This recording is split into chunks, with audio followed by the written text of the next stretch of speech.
बलाढ्य साम्राज्य निर्माण करणारे कित्येक शूरवीर कर्तबगार सम्राट, चंद्रगुप्त मौर्यापासून ते सम्राट अशोकापर्यंत, पुष्यमित्र शुंगापासून ते महाराजा विक्रमादित्यापर्यंत, गौतमी पुत्र सातकर्णीपासून ते शिलाहार भोजापर्यंत आणि राजराजेश्वर चोळापासून ते शंकरदेव यादव आणि विजयनगरच्या कृष्णदेवरायापर्यंत साऱ्यांनी समृद्ध केलेली ही पुण्यभूमी.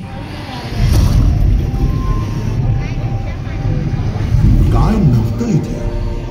स्वर्गाला लाजवतील अशी भव्य आणि सुंदर नगरे, नालंदा, तक्षशिला यासारखी जगभरातल्या विद्यार्थ्यांच्या विद्येची तहान भागवणारी विद्यापीठ, तोंडात बोट घालायला लावतील अशा वास्तुकला, शिल्पकला अंगाखांद्यावर मिरवणारी असंख्य मंदिरं, प्रासाद, हे सारं काही होतं इथे. पण 800 वर्षांपूर्वी या समृद्धीला, या सौंदर्याला दृष्ट लागली.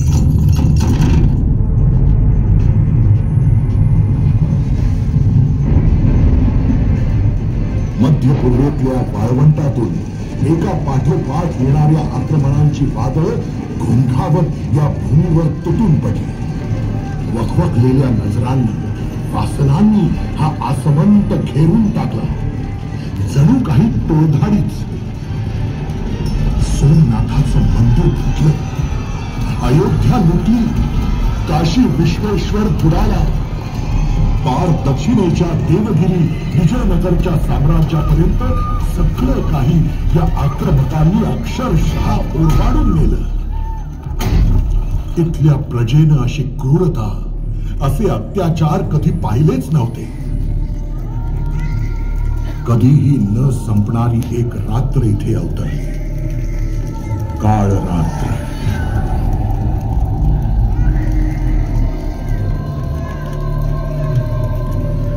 ओठावरचे हुंदके दाबून जनता आक्रोश करत होती. तिला कुणीही वाली नव्हता. देवांचं रक्षण भक्तांनी करायचं की भक्तांचं रक्षण देवांनी करायचं हेच समजत नव्हतं. आणि तशातही एकनाथांसारखा संत जगज्जननी तुळजा भवानीला पुन्हा पुन्हा साकडं घालीत होता. करवीर अंबे दारू भर, माहूर लक्ष्मी दारू भर.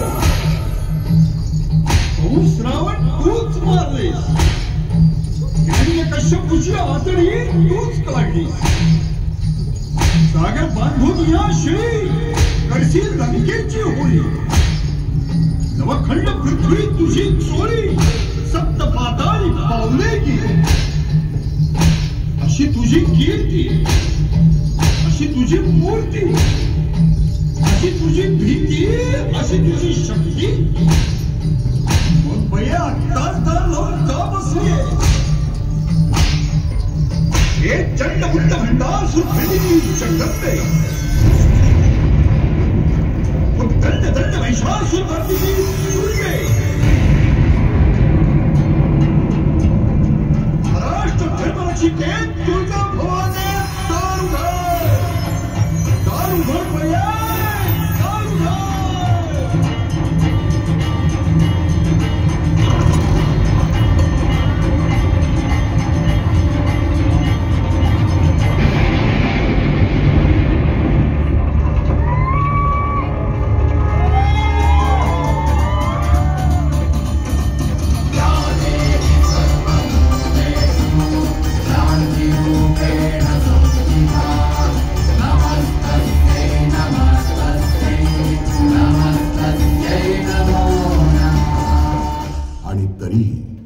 बयेनं दार उघडायला 300 वर्ष घेतली. अत्याचारांच्या घनदाट काळोखात एक अंधुकशी प्रकाशाची तिरीप अवतरली. शहाजी राजे भोसले, प्रजेच्या दीनवाण्या अवस्थेची जाणीव असलेला पहिला मराठी सरदार. निजामशाही, आदिलशाही, कुतुबशाही, मुघल शत्रूंनी चारी बाजूनी घेरून टाकलं होतं. त्यांच्या विरुद्ध उभं राहायचे प्रयत्न आम्ही केले, पण आम्हाला अपयश आलं. आम्ही कमी पडलो. आम्हाला स्वातंत्र्यानं हुलकावणी दिली.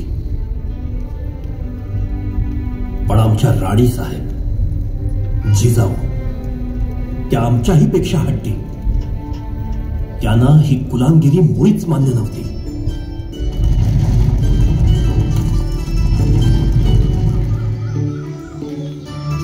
कुठल्या करंट्याची हिंमत आमची जहागीर बेवसाव करण्याची? इथे पहाराही वाहन ठोकून जातो. उखडून काढणारे ते अभद्र.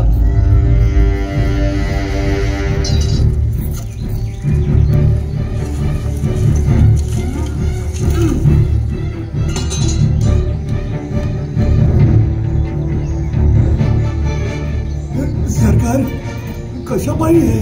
अहो सरकार, राव इथं गाढवाचा नांगर फिरवून गेलाय. म्हणलं खबरदार, परत इथं आला तर. आम्ही आलोय ना आता. अजिबात घाबरण्याचं कारण नाही. त्याला पुन्हा इकडे डोळा वर करून बघायची हिंमत तर होऊ दे. आता इथे कोणालाही भ्यायचं कारण नाही. ही भूमी आपली आहे. शिवबा, आपल्याला ही भूमी पुन्हा बसवायची आहे. जिथे गाढवाचा नांगर चालला तिथे सोन्याचा नांगर धरायचा आहे. गजाननाच्या आशीर्वादानं आणि तुमच्या कर्तृत्वानं गोरगरिबांची प्रजा इथं कुठल्याही भीतीशिवाय राहिली पाहिजे. सरकार, इथं गावात एक चांगला गणपती बी होता. तो पण आता ठाकरांच्या वाड्यात कसं बस तग धरून आहे. असं त्या गजाननाची पूजा करून प्राणप्रतिष्ठा करूया. उत्तम मंदिरात त्याची स्थापना करूया. आता यापुढे कसब्यातला गणपती आपल्या पुण्याची ग्रामदेवता असेल. या पुण्यभूमीत जिजाऊ साहेब आणि बाळराजांच्या रूपानं जणू सोन्याच्या पावलांनी लक्ष्मीनच प्रवेश केला.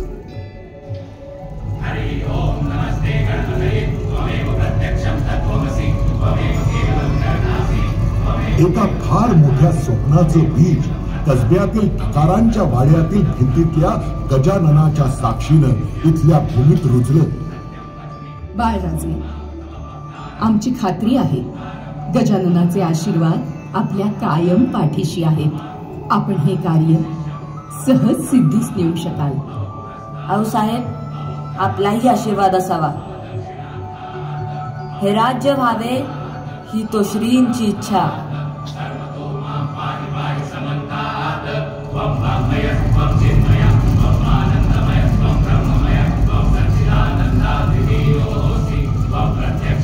कालचक्र पुढे जात होतं.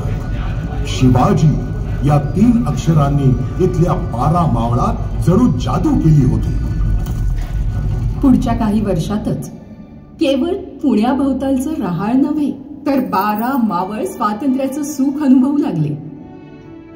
शिवबांनी त्यांना मंत्रच तसा दिला होता.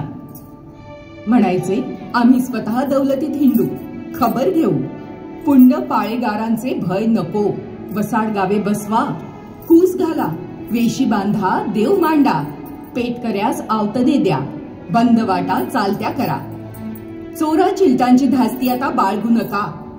हे राज्य आपलं आहे.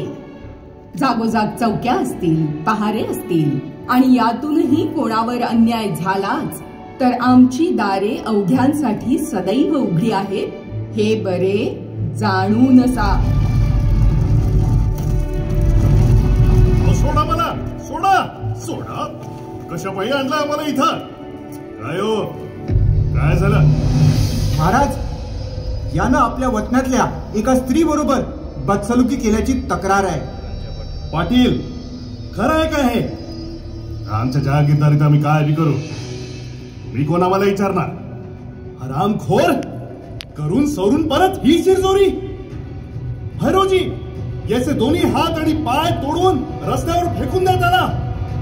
आमच्या राज्यात कुठल्याही स्त्रीचा अपमान करणाऱ्याची आम्ही काय अवस्था करतो ते याच्यासारख्या मगरुरांना एकदा समजू द्या. असली शिक्षा? महाराज, एकदा ऐकून तरी घ्या महाराज. आम्ही सांगितलेली शिक्षा ती कायम. पुन्हा कोणाची आपल्या माया बहिणींकडे डोळे वाकडे करून बघायची हिंमत होता कामा नये. एक डाव माफी असावी महाराज. घेऊन जा याला. एकीकडे अशी गुन्हेगारांना दहशत बसत होती, तर दुसरीकडे केवळ लढाया आणि रक्ताचे पाठ वाहवणं म्हणजे राज्य करणं नव्हे हे शिवाजी राजांना समजत होतं. कितीतरी कामं करायची होती, भाला वसुली नीट करायची होती, सरकारी नियम कानून चांगले करायचे होते, बागा आमराया फुलवायच्या होत्या, बंधारेनी धरणं बांधायची होती. राजांची नजर रक्तपारखी. त्यांनी दफ्तरी कामकाज उत्तम पद्धतीनं चालवण्यासाठी जशी सक्षम माणसं नेमली, तसेच दगडांमधून हिरे शोधून काढले. महाराज, हा खडक फोडून घेतला की पावसात येणाऱ्या पाण्याचा आपल्याला चांगलाच उपयोग होईल. हा खडक? चिमणाजी, हे दोघच फोडणार आहेत? 100 माणसांचं काम तुम्ही यांना सांगितलं? कोण आहे ते? अहो महाराज, हे ऐकायलाच तयार नाही. म्हणतात हे तर स्वतः महाराजांचं काम आहे. कशाला हवी आहे गर्दी? आम्ही दोघच बास झालो. आम्ही दोघच फोडून काढू हा खडक.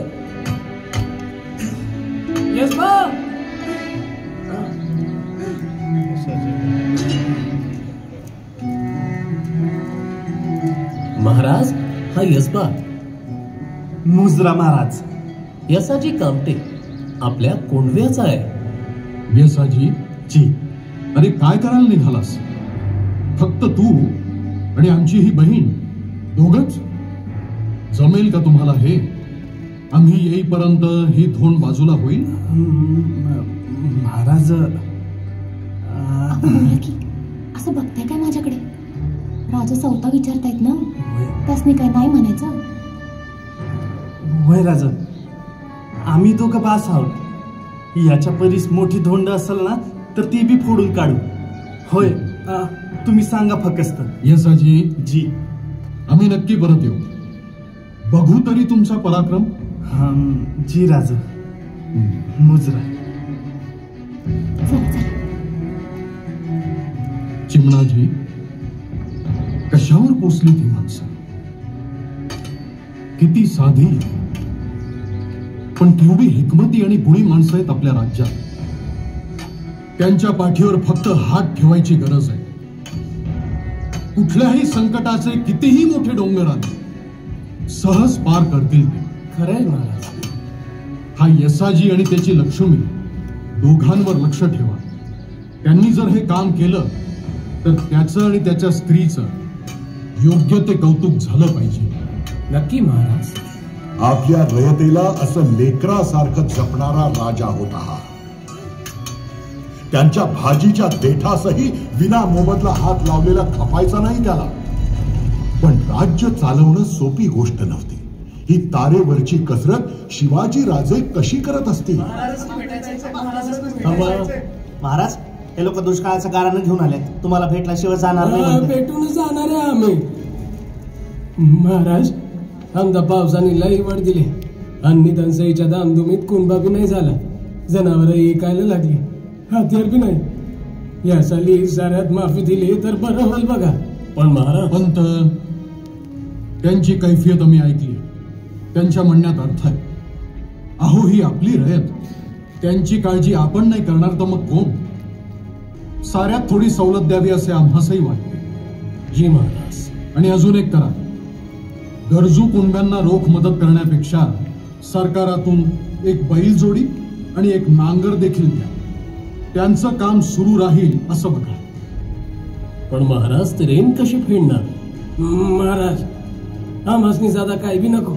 या अवघड वाक्याला तुम्ही सांभाळून घ्या म्हणजे झालं.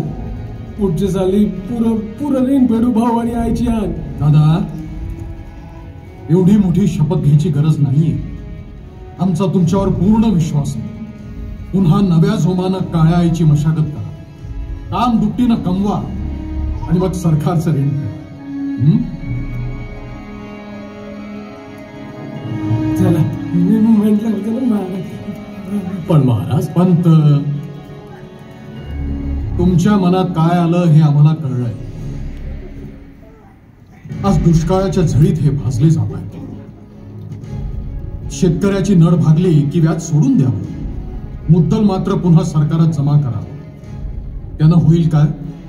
तर मिळालेल्या मदतीची त्यांना जाणीव राहील. सरकारचं नुकसान होणार नाही आणि आपण हे कर्ज फुकट घेतलेलं नाहीये हा कुणब्यांचा स्वाभिमान देखील जपला जाईल.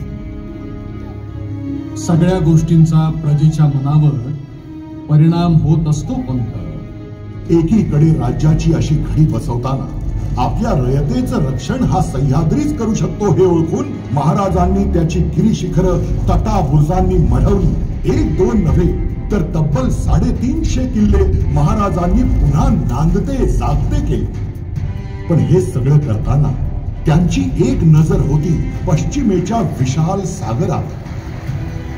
एवढ्या कष्टांनी निर्माण केलेल्या आपल्या राज्याला जमिनीवरच्या संकटांनी जर घेरलं तर आपल्या मदतीला येईल तो समुद्रच, आणि ज्याचं आरमार त्याचा समुद्र हे गुपित महाराजांनी नेमकं हेरलं.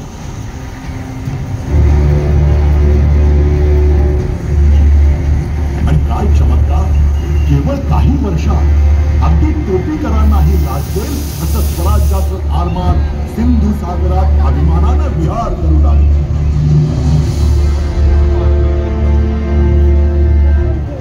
स्वराज्याच्या संख्येला आता पाण्यावर पालान घाला. हा समुद्र तुमचा आहे. या तुमच्या समुद्रावर मुठभर फिरंग्यांनी आणि चिमूटभर हापशांनी सत्ता गाजवावी. चाचेगिरी करणाऱ्या अरबांनी आपल्या लेकी सुनांना पकडून नेऊन गुलामांच्या बाजारात विकावं. त्यांना त्यांच्या गलबता सकट तोफेच्या तोंडी द्या. आता इथे राज्य आपला. तुम्ही कोकणची पोरं म्हणजे दर्यावरती मर्द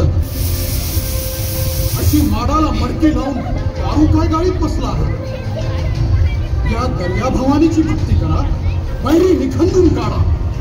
धूमशान मावेतो या भगव्या झेंड्याचा दरारा पोचला पाहिजे. या एकविरा भवानीचं नाव 12 शिर आणि होऊया काटेवरती स्वार. एकविरा भवानी की जय.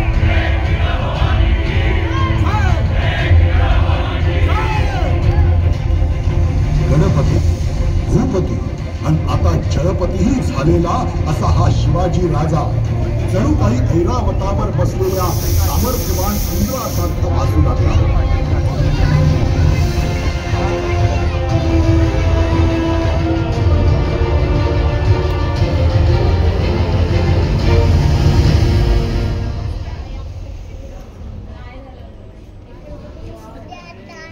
शिवरायांनी मग आपली नजर वळवली ती स्वधर्म रक्षणावर. शेकडो वर्ष चारी बाजूंनी घेरणाऱ्या इथल्या प्रजेवर जुलमानं आपला धर्म लादणाऱ्यांना तर कोणाचाच धाक नव्हता. महाराज, हे आपल्या प्रजेवर आपल्या धर्मात याची सक्ती करत होते. धर्माची सक्ती नसेल कोणाला यांचा धर्म स्वीकारायचं तर?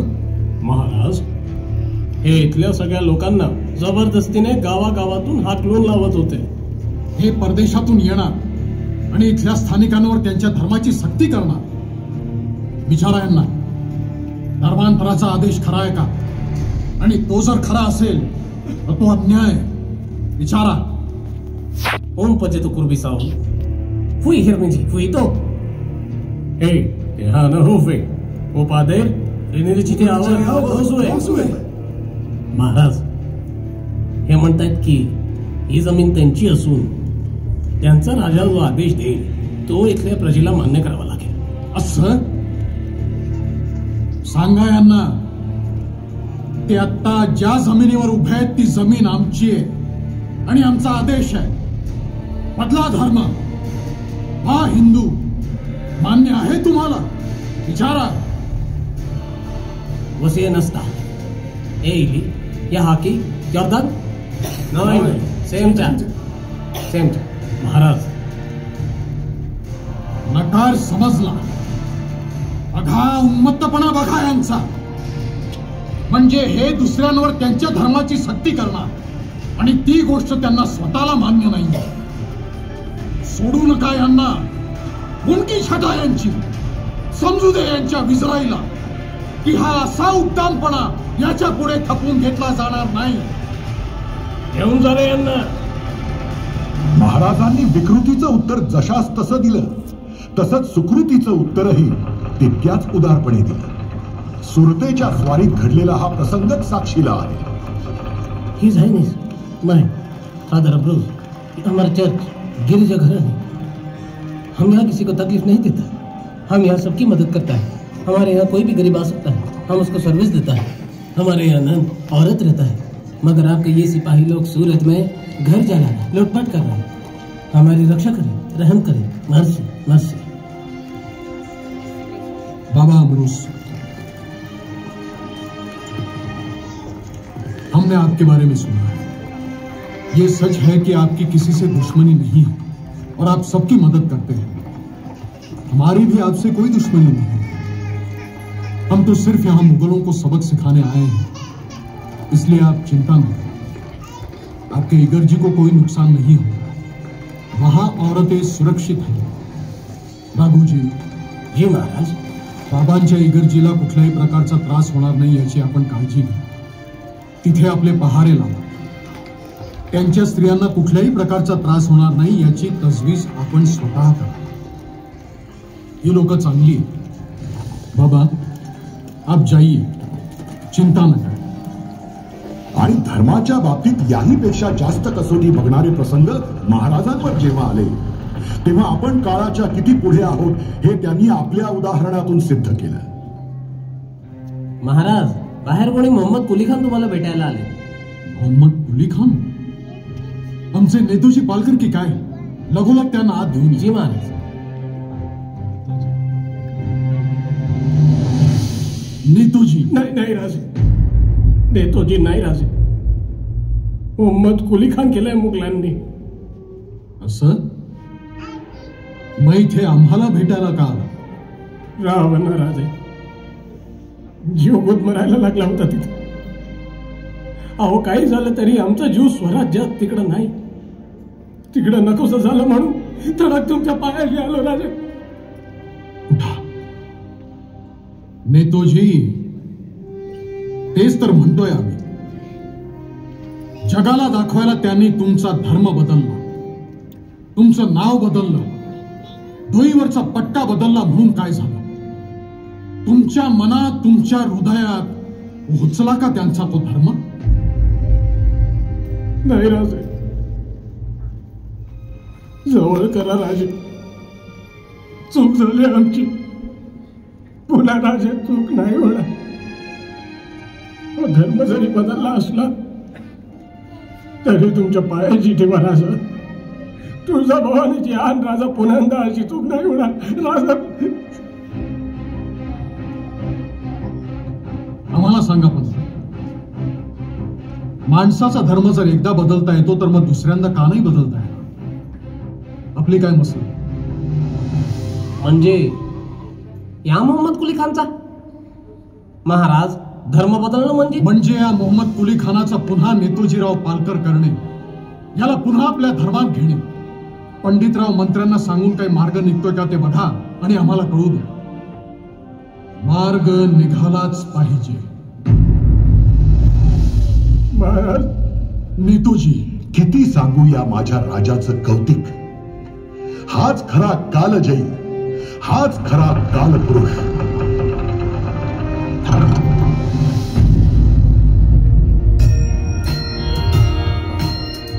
थांबणं हे या महामानवाला मान्यच नव्हतं. कर्नाटकातील समुद्र पेरुमल आणि शोणाचलपतीची मंदिरे जी सुलतानांनी फोडली होती आणि तिथं प्रार्थनास्थळ उभारली होती, त्याच जागी महाराजांनी पुन्हा पूर्वीप्रमाणेच सुंदर मंदिरं निर्माण केली. गोव्याच्या सप्तकोटेश्वराला फिरंग्यांनी तोशीस दिली, त्याचाही जीर्णोद्धार केला. आमच्या धर्माची अवहेलना केली नाही तर विनाकारण कुठल्याही परधर्माला आमच्याकडून तोशीस दिली जाणार नाही. इतकं साधं आणि सरळ ब्रीद होतं स्वराज्याचं.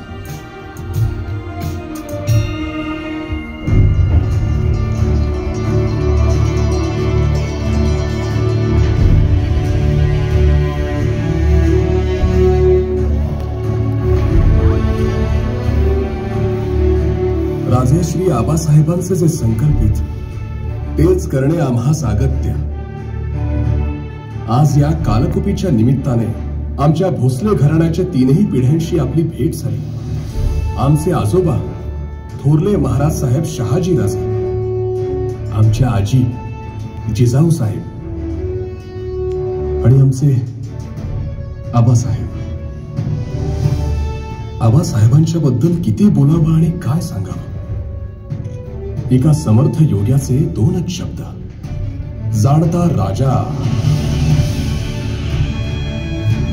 या शिवसृष्टीत तुम्ही त्यांचे आभाळ एवढे पराक्रम अनुभवलेच आहेत, पण मी त्यांचं बघितलेलं एक वेगळंच रूप तुम्हालाच दाखवणार आहे. सतत परकीय प्रभावाखाली असल्याने आपण आपली भाषा विसरत चाललो आहोत, ही फार मोठी काळजी होती त्यांना. आपली भाषा म्हणजे आपलं स्वत्व. आश्चर्य याचं वाटतं की एकीकडे सतत रणांगणावर असणारे आबासाहेब दुसरीकडे आपलं स्वराज्य परिपूर्ण व्हावं म्हणून किती जागरूक होते. धुंडीराजजी जी, एका महत्वाच्या कामासाठी आपली मदत हवी आहे. यवनांपासून आपल्या प्रजेला सोडवण्याचा आमचा लढा चालूच आहे. पण पंत, ही आक्रमणं फक्त तुमच्या आमच्या जमिनीवर किंवा शरीरावर होत नसतात. अधिक काळ जर गुलामगिरीत गेला तर त्याचा परिणाम आपल्या भाषेवरही होऊ लागतो. आणि मग ही भाषेवरची आक्रमणं प्रजेच्या मनात गुलामगिरी खोलवर रुजवतात, अधिक पक्की करतात. हे एक चक्र आहे. हीच वेळ आहे हे दुष्ट चक्र तोडायची आणि ह्या साऱ्या गुलाम्या समूळ उपटून फेकून द्यायची. मैदानावरची लढाई आम्ही लढतो, पण भाषेची लढाई लढण्यासाठी आपली मदत हवी आहे. खूप दिवस मनात आहे, आपल्या राज्यात भाषा देखील आपलीच असली पाहिजे. बरोबर. हे महत्वाचं काम आम्ही आपल्यावर सोपवत आहोत. एक असा ग्रंथ निर्माण करा, असा भाषाकोश निर्माण करा, जो पुढच्या पिढीसाठी कायम दीपस्तंभाचं काम करेल. कराल? जी महाराज, आपली आज्ञा शिसाबंद होणार. अशी दूरदृष्टी होती महाराजांची. त्यांनी राज्यकारभारात मराठी प्रतिशब्द वापरायला सुरुवात केली आणि काय जादू झाली बघा. पेशव्यांचा प्रधान झाला, दबिराचा सुमंत, सरनोबतचा सेनापती झाला, काझीचा पंडित, मुजुमदारचा अमात्य झाला, सुभेदारचा देशाधिकारी, हुकुमतचा सेनाकर्ता झाला, तर शहजाद्याचा युवराज. हे आणि असे अनेक. महाराजांनी केवळ राज्य व्यवहार कोशासारखे ग्रंथ लिहून घेतले असं नाही, तर या व्यतिरिक्त काव्यशास्त्र विनोदावरही अनेक ग्रंथ लिहून घेतले. अनेक विद्वानांची आणि कवींची प्रतिभा त्यांच्या राजाश्रयानं बहरली. असं वाटतं आणखीन काही वर्ष तरी छत्रपती शिवाजी महाराज जर आमच्यात असते तर. सतत किती दगदग, किती भयानक संकट, किती रात्री बेचैनीत घालवल्या असतील त्यांनी. सगळे फासे उलटे पडत असताना कसा आपल्या सहकार्यांना धीर दिला असेल त्यांनी. खरोखर असा माणूस, असा सेनानी, असा राजा जगात दुसरा नाही.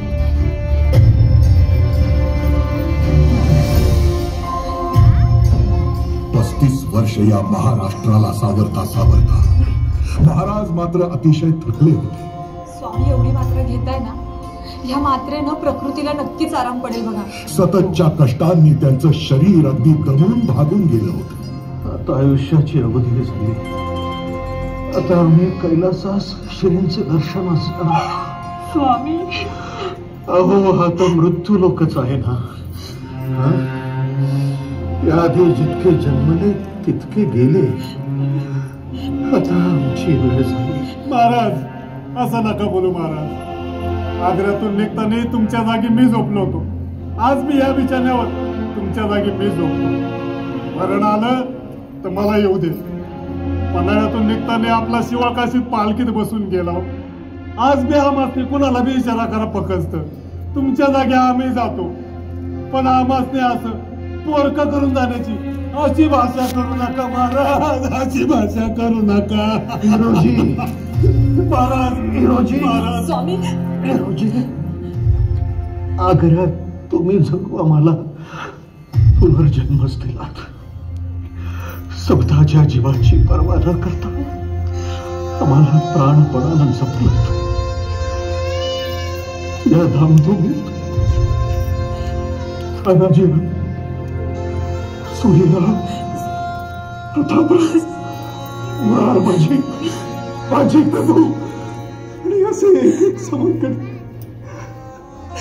मला मागे टाकून पहिलं बस निघून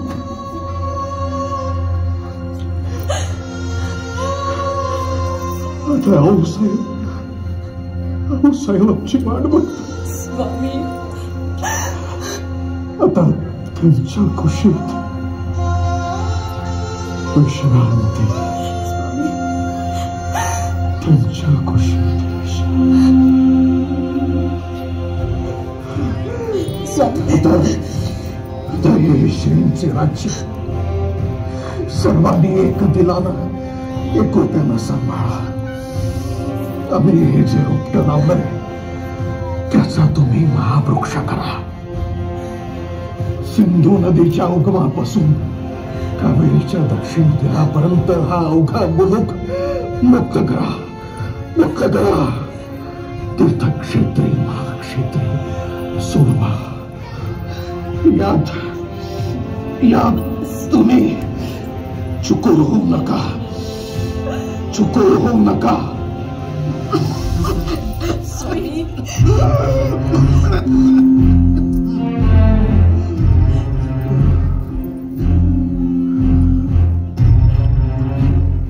आता साऱ्यांनी बाहेर जा.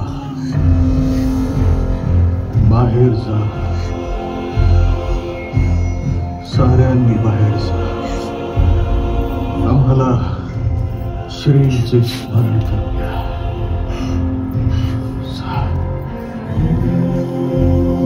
श्रींचे स्मरण करू द्या.